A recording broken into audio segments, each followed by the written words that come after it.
I have a leg length that I've been aware of for a long, long time. I have to sometimes put a little bit of a lift in my shoe. I can combat it with an orthotic that limits my pronation need, let's say, so I don't drop quite as much as my foot's reaching to the ground. It elevates me up a little bit, but it's not perfect by any means, right? So, but the point of the matter is, if we would just go after me with cues, that's not the problem. You can cue me all you want in the world. I'm going to continue to have that asymmetry due to the fact that one leg is not functioning as the same length as the other.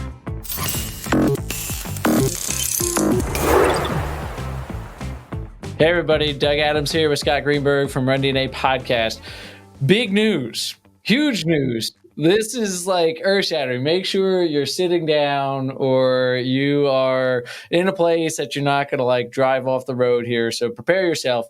Scott Greenberg is training for a 5K right now here. He is a runner right now. I am thrilled about this. Scott, tell us about your running experience. I decided to take the red pill and turn over to the dark side, and training for a 5K with the fam.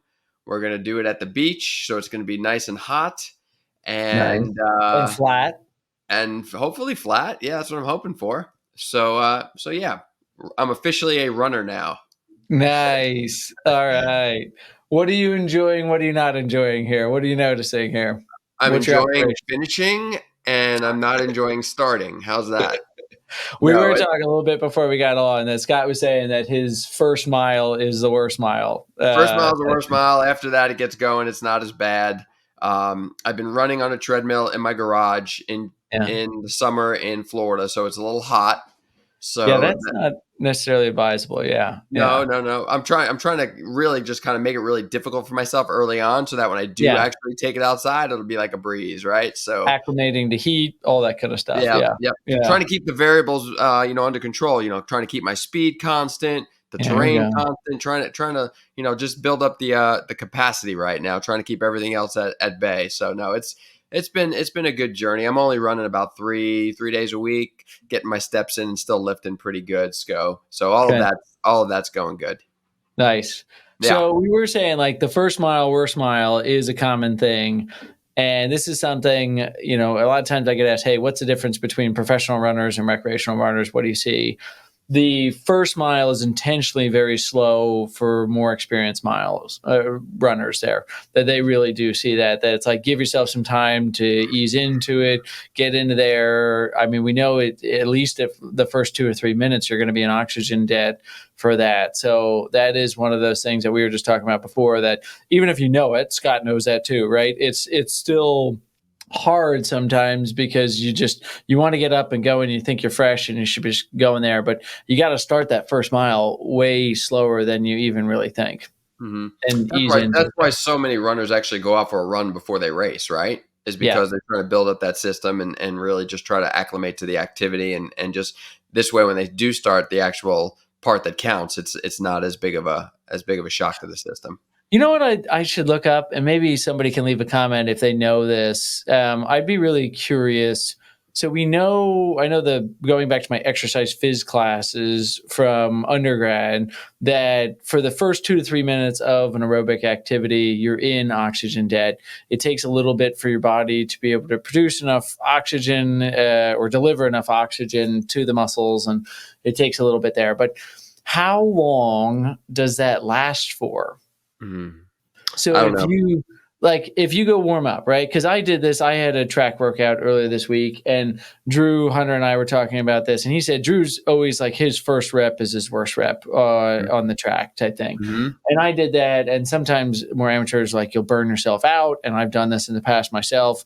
I just fly on that first quarter mile repeat, and then I'm struggling to just get around the track on the next ones. But I really did focus on that of just running the first one a little bit slower and then getting a little faster each time. But, how long does it last? Like if you warm up, how long is your body producing more oxygen, delivering more oxygen to the tissues? Does that last for 3 minutes? Does it last for 5 minutes? So if you're warming up for a race, you need to do some running ahead of time, right? Going into a cold. Yeah, absolutely. Yeah. And if you see the runners getting ready to go do a 10K on the track, race a 10K, they're got a good sweat going before they even start running. You know what I mean? Yeah. Oh yeah, So, like my guys that are racing, they're doing strides. They're mhm, pushing it, right? yep. They are not just going out. And this is for It's not hey, like me hopping in my garage and just turning on the lights and going. yeah. No, there's if you look at a lot of the Run DNA workouts in the Run DNA app that were created by a lot of the professional runners, and you read the description of those, the warm up is a lot more than most people even do for the Yeah, actual workout. yeah. And I think that that's a big difference is really getting the body prepped for that. So I'd be curious. Maybe we'll have to do an episode on that because that would be a fun one, kind of to Yeah, think about, like what timing of warm up. When should you yeah. do that? No, I think it's great, and even if you think about it, like personally, like with lifting weights, I always find that my first working set Yeah. is so much more challenging than my second working set. Oh My yeah. second working set always feels so much better, whether it's because I'm acclimated to the weight that I'm actually going to be working with, so that feels good. I'm Yes. even more warmed up than I was prior. It just for me always that second set is really the is go time set for me.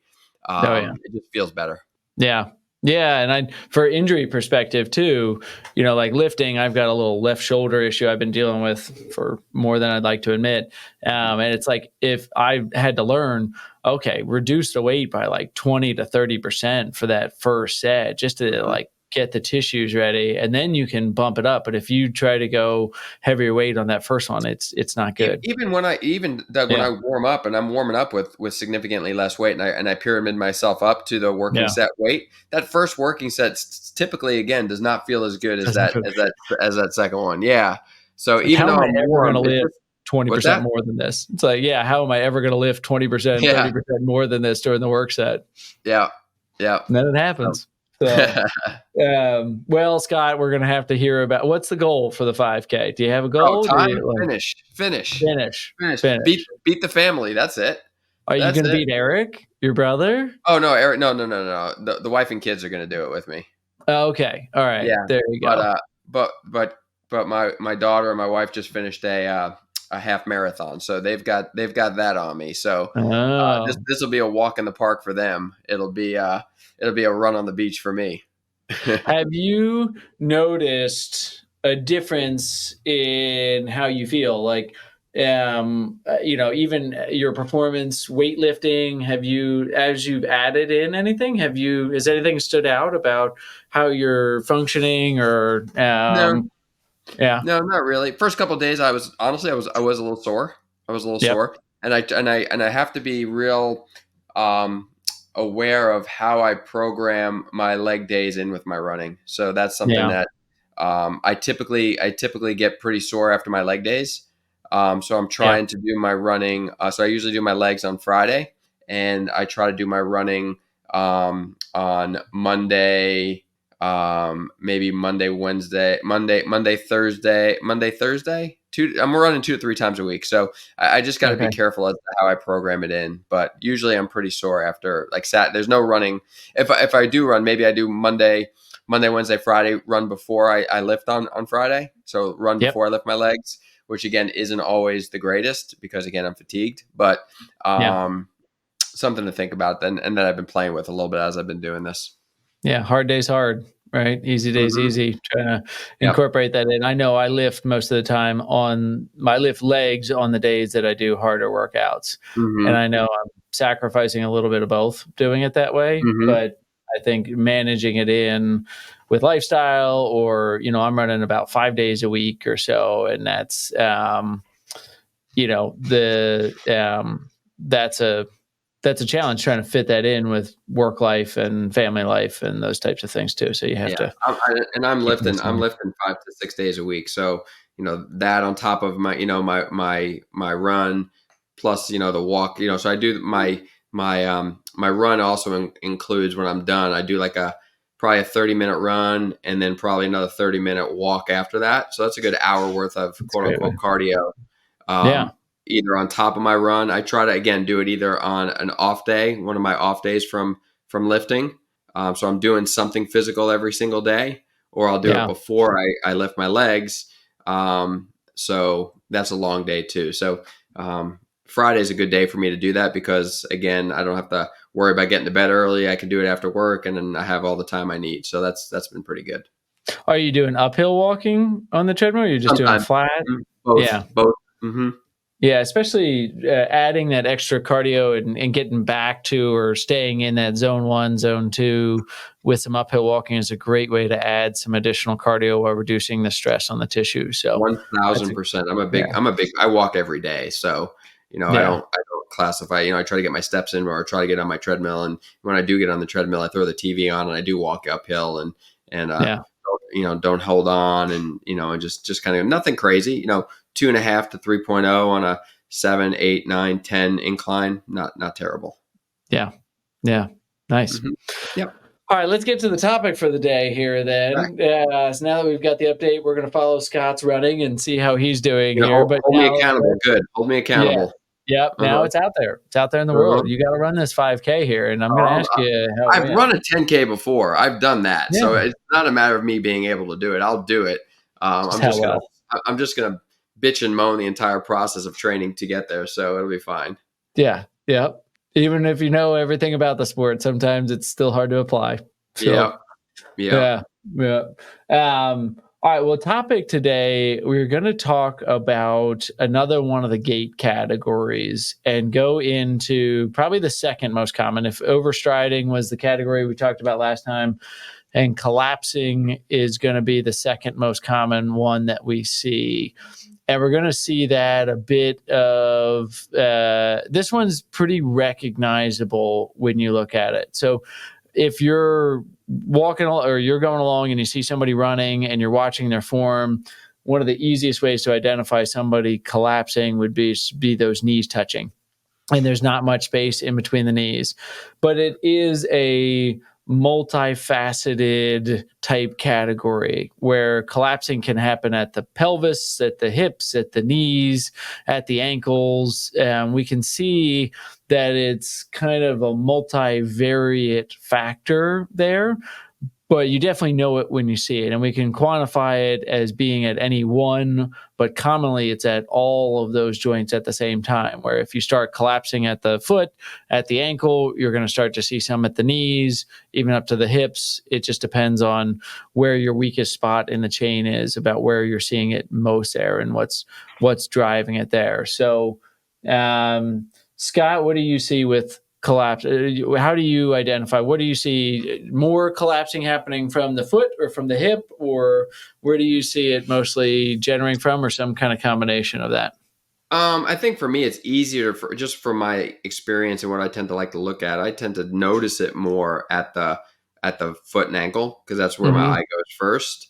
Yeah. You definitely see it at everything you said there is 100% accurate. You'll see it at the rear foot. You'll see that calcaneus go into eversion. You'll see the forefoot move into abduction. You'll see the classic too many toes sign. Yep. You'll see loss of that knee window. You'll see the pelvic drop kind of situation occurring. Sometimes you'll see that femoral internal rotation. But mainly, for me, I'm looking at that too many toes sign or that rear Yeah. foot eversion that kind of then dictates what happens up the chain or vice versa. But that's what I tend to cue on that.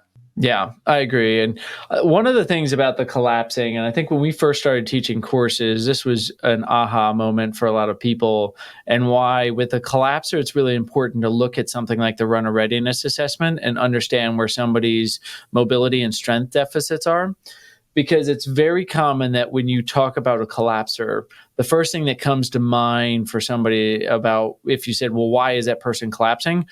9 people out of 10 are going to say, oh, they must be weak in the hips or they must be Mhm. weak somewhere. But in reality, it can be a mobility issue just as much as it could be a stability issue. 100%.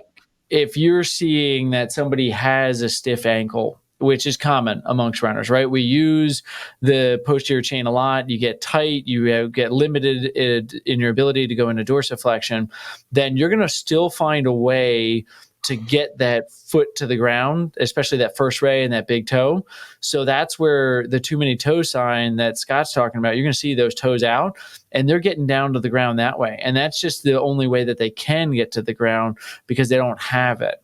So we Hmm. can't make an assumption with this person that they are weak because we don't know until we look. And I think that that's a huge takeaway that a lot of people that go through the certified running gait analyst courses, it's a little bit of a light bulb of like why the runner readiness assessment and the gait categories are so important together as opposed to just isolated, because that stiff ankle could be contributing to the collapsing 100%.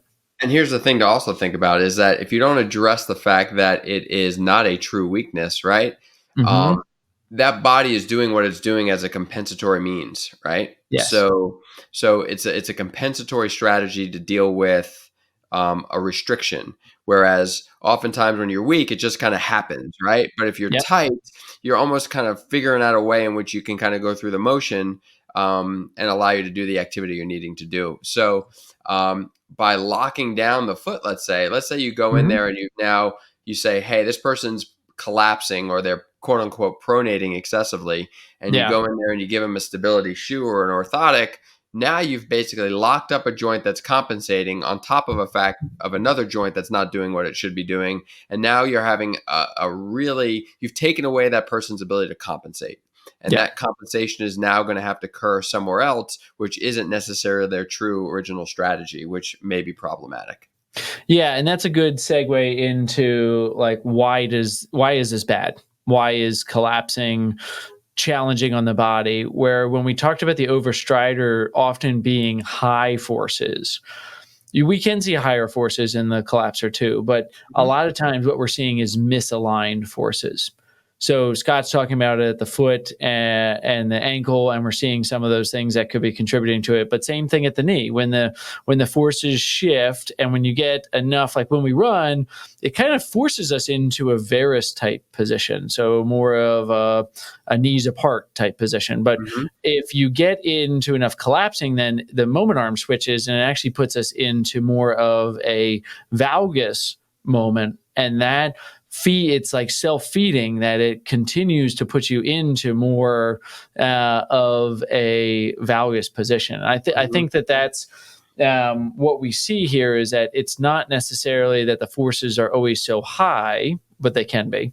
It's that the forces are now acting in a way that the tissues aren't necessarily aligned to absorb that, and it can put some stress on the body. And I think the quote that I often cite from some of our courses, and I forget the author, so we'll have to see if I can accredit them somehow, but basically, some of the collapsing mechanics that we see reduce the capacity of bone to 59% of its original absorbing capacity, which is not enough to run downhill if you're collapsing.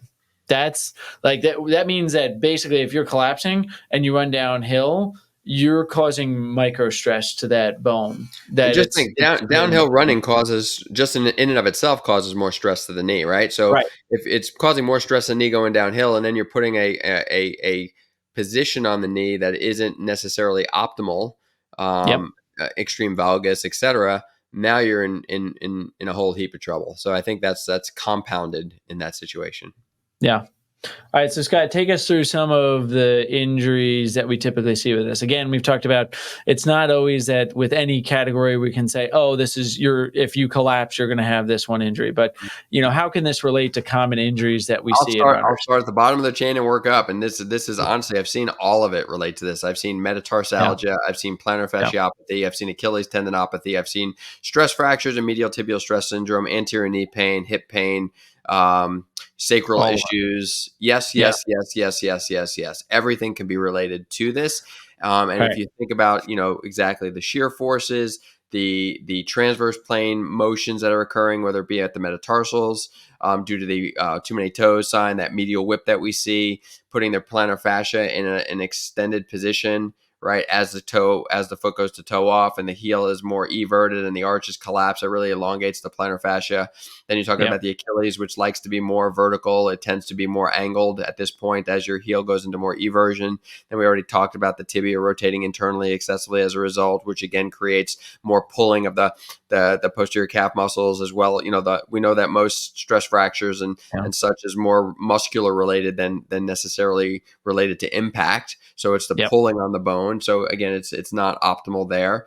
And then we start looking at patellofemoral tracking issues and the position of the patellar tendon, all things that are not necessarily optimum for traditional loading.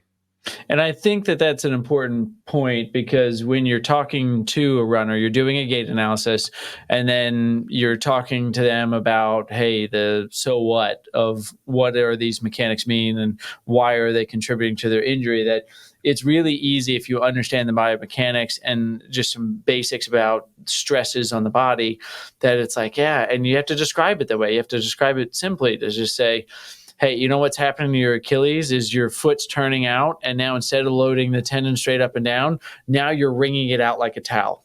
And that's Mm-hmm. not good for it. And that's going to put stress on the body. And those are called shear stresses on the body and torsional stresses. So explaining that to the athlete is really important so that they understand the magnitude of what fixing those mechanics can really make a big difference. So Right. leading into that, how do we fix collapsing, right? Like, what do we do with it? Can we just strengthen the hip? No. No, no, No. absolutely not. And that study No. has been done numerous times. Like, you So can't so here's the strengthen your thing. way out of form.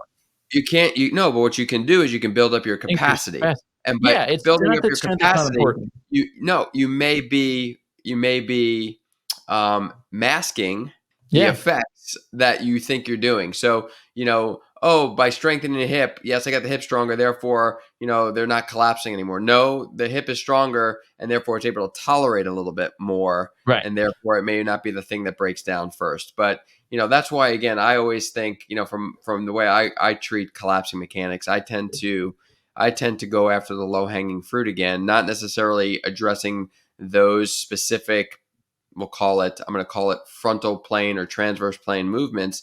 But I do Yeah, think, in my opinion, like sagittal plane, sagittal plane variables lead, in my opinion, oftentimes to frontal plane and transverse plane compensations. yeah. Yeah, it's an important point, right? So when we run, people think of it as a straight line activity. But in reality, it's not that we're single plane athletes as runners. We have the forces of gravity pulling us in the frontal and transverse planes as well. So you have to overcome that.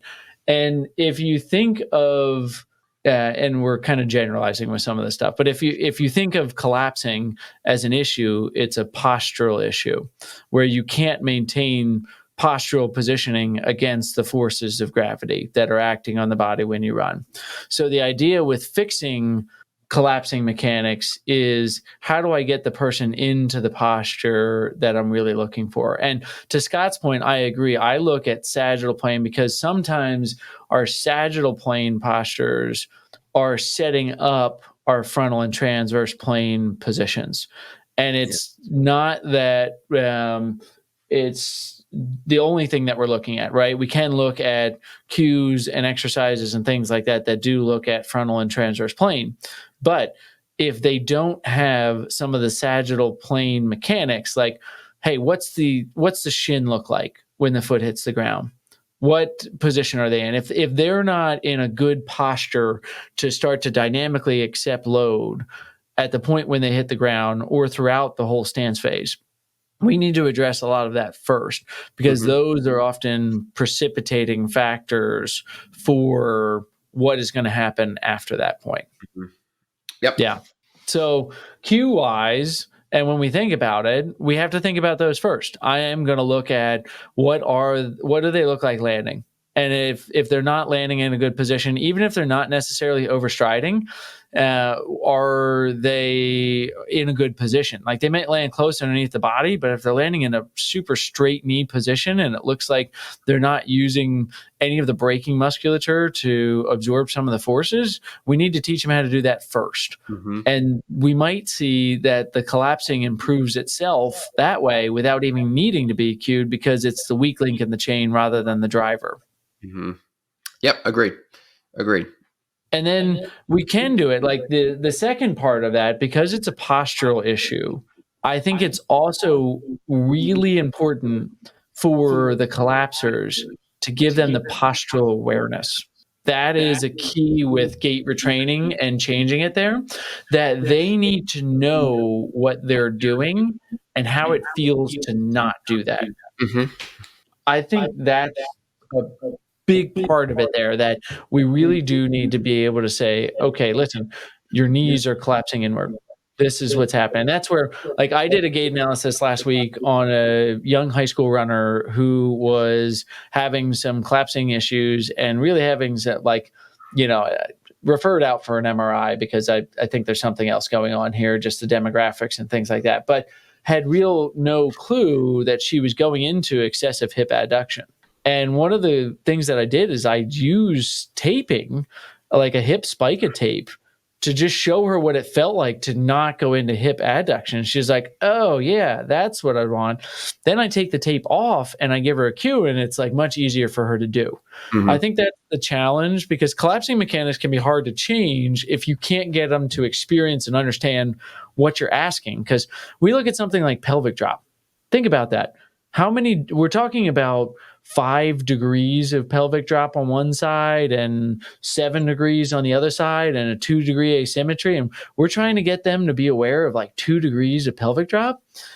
That, like, 2 degrees is like, I don't know, my finger's straight or 2 degrees. I can't tell you right now. Yeah, So and I'm that's going and to that's give, why I think the chicken or the egg, or the way in which we need to go after some of those things is, I think sometimes when you try to give a cue to correct some of that, it's so minute and so difficult that I think you're going to create problems oftentimes in other areas due to them Mhm. trying to stiffen or Yeah. not run relaxed as they necessarily should be. We don't want them to be like loosey goosey per se, but if they're not coming up with good strategies to address a Yeah. small change in motion, that's why I think certain things are just easier, and you're going to get a lot more bang for your buck, and you're going to be less likely to cause other issues such as, quicker cadence, shorter stride, direction of the knee drive. All of that to me is a lot easier to feel and to kind of Mhm. replicate, as opposed to think like your pelvis is a soup bowl and don't let the soup come out.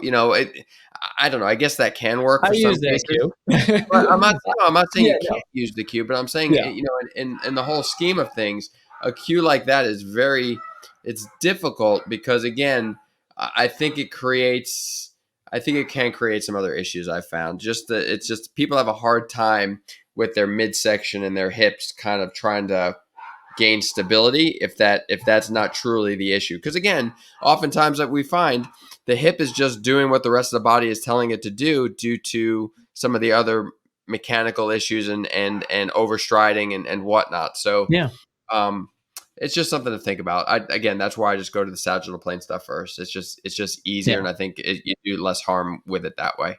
Yeah, and I use a cue like the bowl of soup cue that Scott was talking about after I've given them drills for postural awareness, and I It's think like, that that's a key. Like, I use the wall drill all the time mhm, in people that are collapsers, because mhm, I want them to get in that position, because we can't slow the running down, and I want mhm, them to just feel like the difference in their pelvis, and until they can feel that, I'm not going to put them back on the treadmill and ask them to do it while they're running if they can't do right. it while they're leaning against the wall.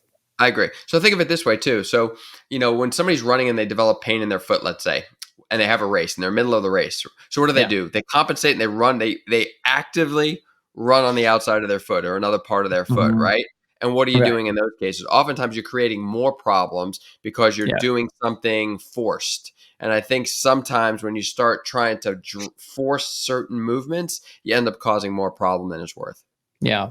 But it isn't like, we do need to address these things, because we do have literature. Like, there's been some articles that showed for every degree difference in contralateral pelvic drop, you're 80% more likely to be injured. The So question is, if how you've do got, you address it, yeah, though? The question is, how do you address it? So how do you again, address it? Yeah. I'm not going to take a runner and say that's everting excessively and say, okay, I want you to invert your foot more when you hit the ground. Right. That's a No, recipe for that's disaster, the right? internal cue that is just gonna lock them up and make them super stiff, and they're gonna feel Correct. like a robot running, Correct. right? You Correct. need the type of cues that are like, "Hey, a lot of times I don't like, sometimes people get a little slouchy when they run, and they're kinda a little lazy when they run, and I'll tell them to run long, not tall. I'll tell them to run long like a ski jumper, just to kind of engage some things while they're running. And that's a cue that makes a big difference sometimes in that pelvic drop, where Mhm. people just start to be a little bit more aware of their position. Like if you make yourself really tall, you have to be able to do that. But again, I'm doing drills with them first. I'm slowing them down. I check a lot of times with collapsers, can they actively tilt the pelvis? Mhm. Can they go into an anterior and posterior pelvic tilt just in Mhm. standing, let alone while they're running? Because that is a metric we measure with 3D a lot too, And with here's the the other thing that collapsers. I actually deal with, and I've actually looked at it in my metrics. I've been using some IMUs as we talked about, Yeah, when I run a little bit, pretty easy for the home. And I have a leg length. I have a leg length that I've been aware of for a long, long time. And my yeah, right foot is definitely functioning shorter than my left. I think it's definitely a true leg length, but I'm sure there's some components of some functionality around some it as well. functional. And and I know that I collapse more on the right side. I do. Yeah. And so how have I tried to combat that? I have to sometimes put a little bit of a lift in my shoe. I can combat it with an orthotic that limits my pronation um, uh, uh, need, let's say, so I don't drop quite Yeah. as much as my foot's reaching to the ground. It elevates me up a little bit.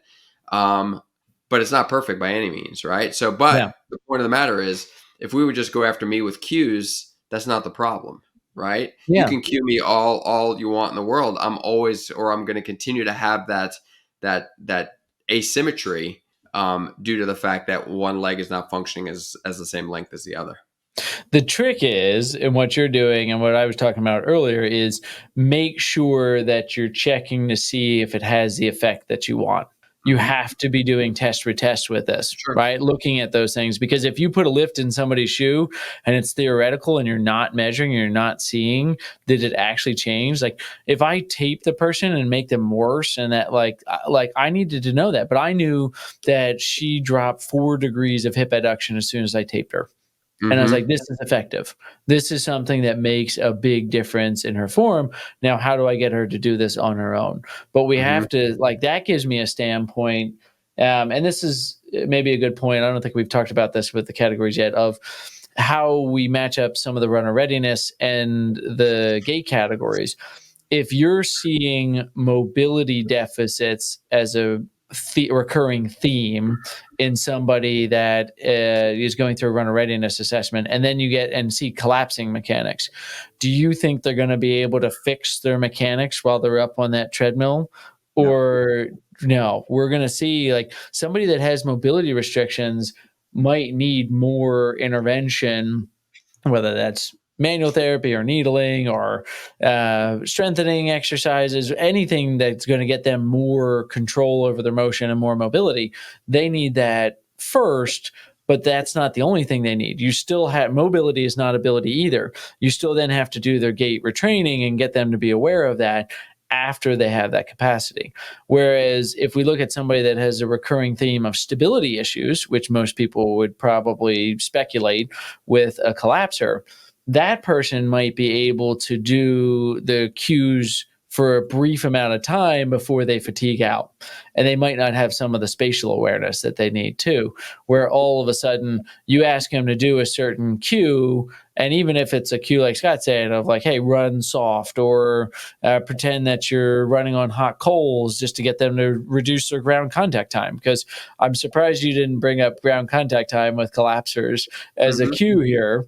It is. Uh, Mhm. yeah, because reducing the ground contact time means less time to go through excursions with it. But no matter what, if you're using one of those cues, it is important that you're testing like, hey, that person in the stability is only going to be able to do it for a short amount of time. And you might see that their ground contact time for the first 5 seconds when they run is 200, and then 210, 220, 230. Great. That means that's a good cue for them, but they need more capacity to be able to do it. Mhm. Yeah. I was waiting for you to say ground contact time. Scott Well, again, loves it's part of ground that contact. sagittal plane mechanic stuff, right? So It somebody is. Yeah. overstrides, if they're overstriding, they're spending too much time on the ground. And then the way Right. the body adapts to prolonged loading is by collapsing to absorb the stress and Yep. shock. And there your collapsing mechanics right there. But again, it all boils down to, getting them to land as close to the center of mass as possible, getting them off the Yep. ground as quick as possible. Don't allow for a lengthened backside portion of their mechanics, and Yes. a lot of the other stuff takes care of itself. I'm a firm believer in that. Yeah.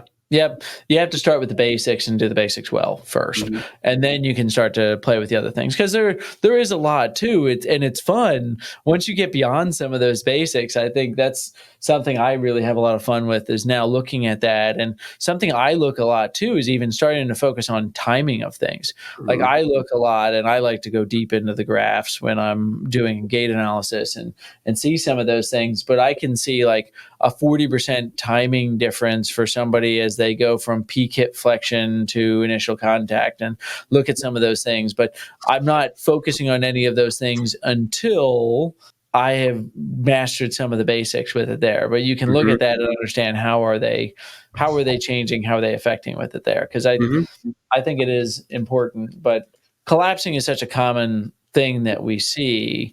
Um, and I think you can do a big service to somebody if you're doing 2D, just showing them what's happening, just to let somebody be aware of it. And Starting collapsing, with it's varying degrees of it too, right? So yeah, collapsing again is the body's ability to absorb stress and shock. It's just a matter of how prolonged and exaggerated that collapsing yeah, mechanic is. Because again, it's like nobody is going to land directly underneath their center of mass. So everyone they is fall on their quote face. unquote an Yeah, overstrider, but yeah, same thing here. Everyone is going to collapse because it's important to collapse. The question is hmm, how much they collapse and how yeah. exaggerated the collapse and what are the How other quickly they compensatory. collapse. Correct. Yeah. Correct. Yeah. Yeah, and that's a good point too, because I think sometimes collapsing mechanics have been vilified.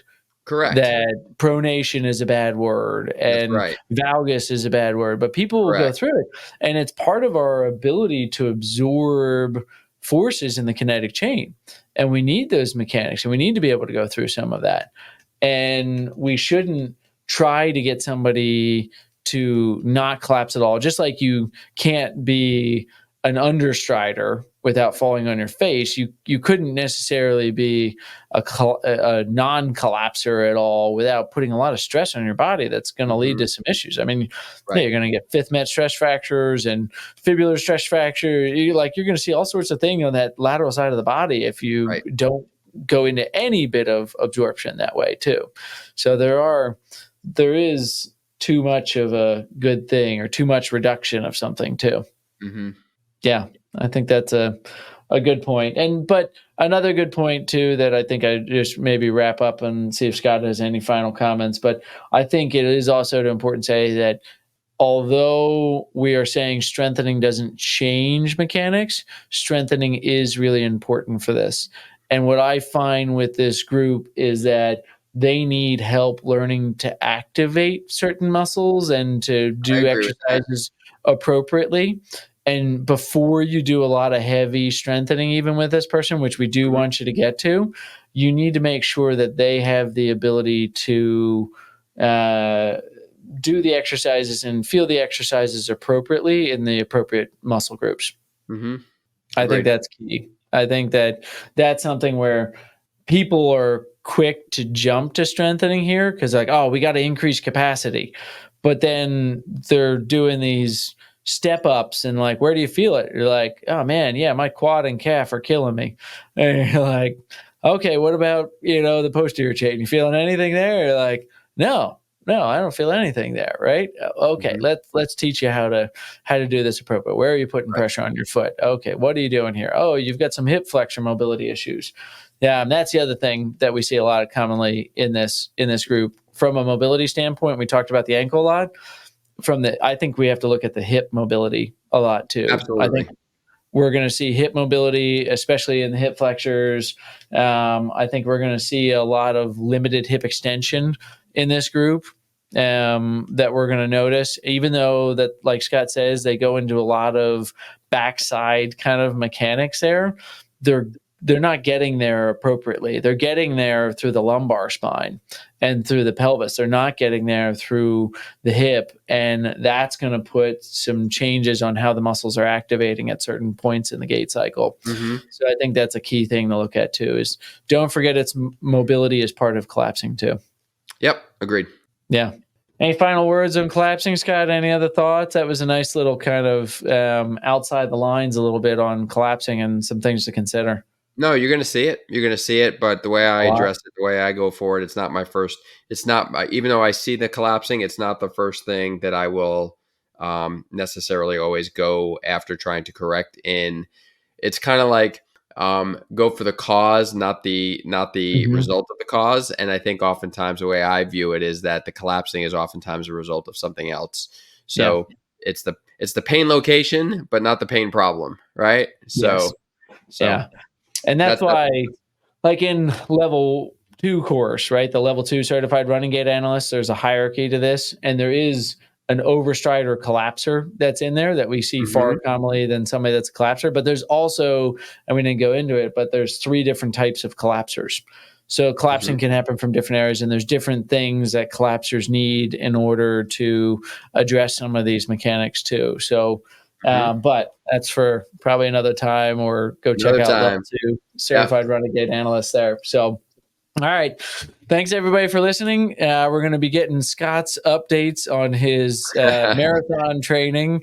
We're going to get him into a marathon. 5K. Yeah. All right. Thanks everybody for listening. Happy, healthy running. If you want more content, make sure you go over to rundna.com, get on our newsletter, find out about some of the courses and other things we're doing.